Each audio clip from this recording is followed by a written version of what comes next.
পইচা ঘটি দোকান খুলিছিলে, ঘৰ বনাইছিলে, ঘৰ বস্তু লৈছিলে, একোৱে নাথাকিলে। শুবলেতো চক এখন নাই এতিয়া, সেনেকে ডক্টৰে বহি শুই থাকিব লগা হৈছে। একোৱে নাই মুঠতে। এখন আছিলে, দোকানখনো ভাঙি লৈ গ'ল, ঘৰৰ মটৰ ফ্ৰিজ ঘৰটোৱে লৈ গ'ল, গোটেই চোফা মানে শুবলে তোচক এখন নাই, চব এফালৰ পৰা লৈ গ'ল। একোৱে নাই, একো সুবিধাও পোৱা নাই। গাঁৱৰ ভিতৰলৈ একোৱে নাযায়, আলিলে ওলাই আহিলে মাহৰ ভিতৰলৈ একোৱে নাই, খাবলৈ পানী অকমানো নাই, ইমানেই দিগদাৰ হৈছে আমাৰ। এতিয়ালৈকে একোৱে পোৱা নাই। ছবিখন কিমান মৰ্মান্তিক হ'ব পাৰে মন কৰক। সাহাৰ্য বিচাৰি মোনা লৈ আহিছে, বেগ লৈ আহিছে, এতিয়ালৈকে বেগ খালী, একোৱে পোৱা নাই।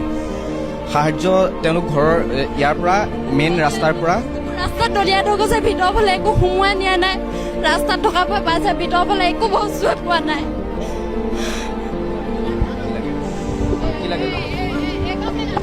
এই মানুহগৰাকীক দিয়ক, তেখেতৰ ঘৰ বহুত ভিতৰত, একো সাহাৰ্য পোৱা নাই এতিয়ালৈকে।